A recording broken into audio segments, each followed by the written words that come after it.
and the time is 5 to 7 minutes. Joe's speech is about we all have memorable experience. Some stick to our mind and more than the other. So Joe Bernal, Disney.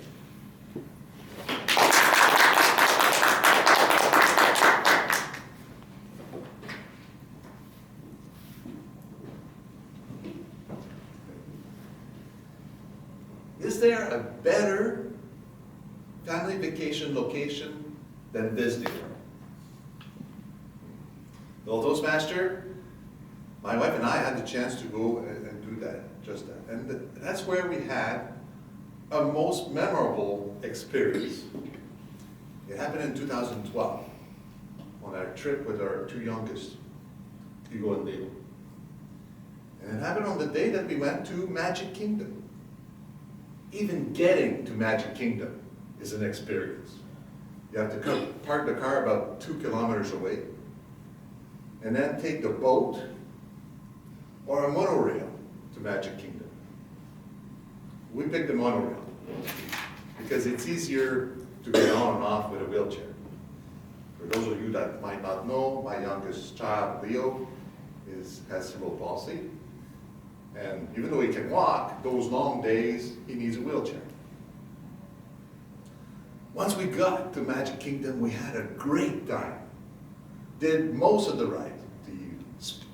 The Splash Mountain, Space Mountain, saw all the shows, and put on 21,000 steps on our pedometer.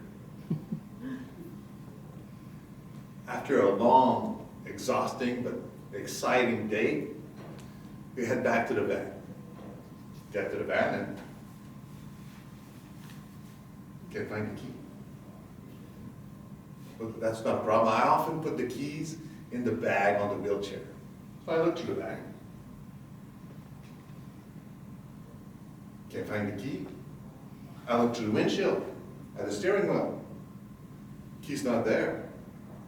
That's when Carol said, "You lost the key." I said, "No. I remember I gave them to you on the monorail." She said, "You did not." I'm pretty sure I did. "You did not. You gave me the key yesterday, but not today. You lost the key." I stopped arguing. I never win those arguments. So I proceeded to empty all my pockets, and so did Carol. And then we emptied up the whole bag and looked through it. Then we dismantled the chair. It could have been stuck under a cushion, but it was not. We remembered there was an information booth just before the monorail.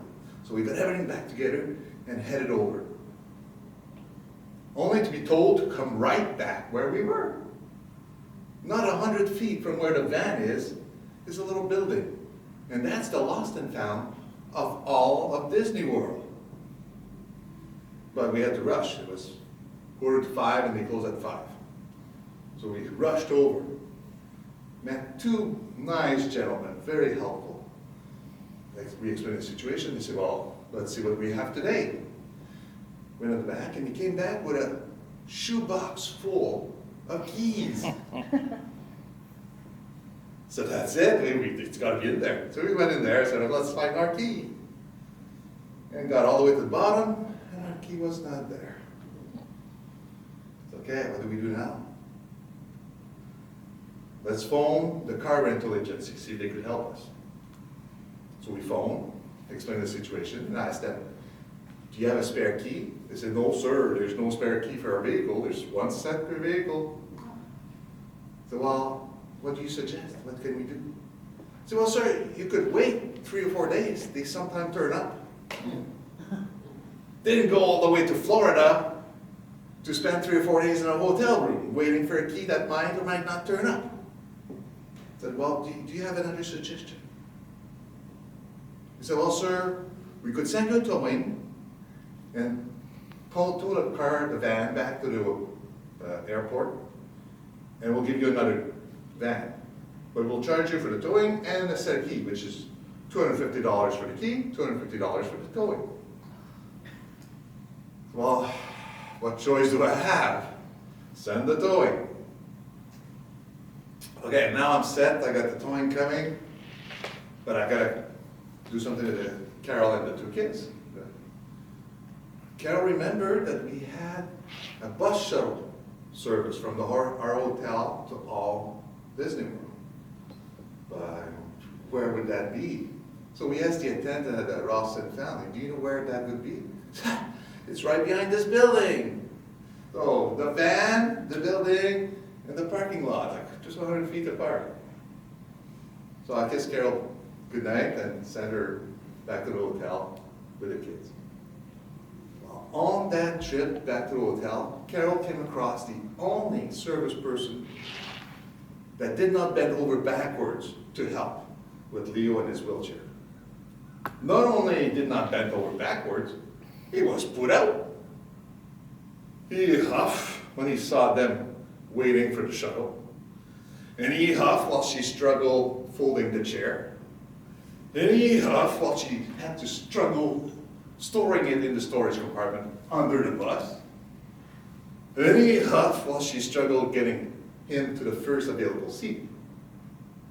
And he huffed at the hotel when she bring him out of the bus. And he huffed while she struggled getting the chair out of the compartment. The only time he did not huff is when Carol reassembled the chair. And that's because he had taken off. So, but Carol managed, farmer's daughter. Got the chair back together and got herself and the two boys back to our hotel room. Ordered a pizza, 2 root beer for the boys, and a bottle of wine for herself. Meanwhile, I'm waiting for the towing outside the Lost and Found now because they're closed. And I'm waiting, and I'm waiting, and I'm waiting. 3 hours.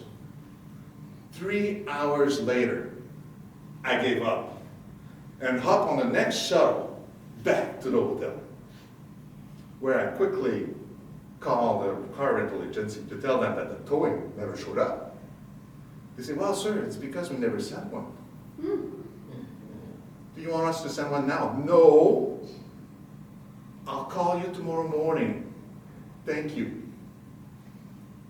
I had the leftover pizza, the leftover wine, and ordered another bottle.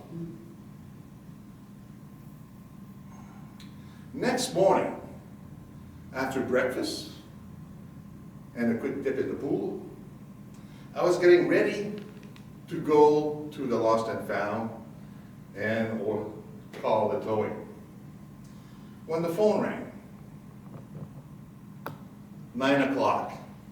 That'd be the front desk asking us if we want to stay and watch a 2-hour sales pitch about timeshare. How many times do you have to say no before they get it? Carol took care of it. She answered the phone and she said, yeah, no, Joe, they got it. They got it? Yeah, they got it. They got the key. It was the Lost and Found. Apparently we lost the key on the monorail. And it was returned to one of the hotel room lobby at the other end of the Disney World. And it took overnight for it to find its way to the Lost and Found. So I hopped on the shuttle. An hour later, I was back with the van, and we were off on our day's journey. So what could have turned out to be a little disaster, losing a full day of vacationing, in my book it's a big disaster, and $500, turned out to be a memorable misadventure. One of a few on that trip. There was, but that's for another speech. Mr. Speaker.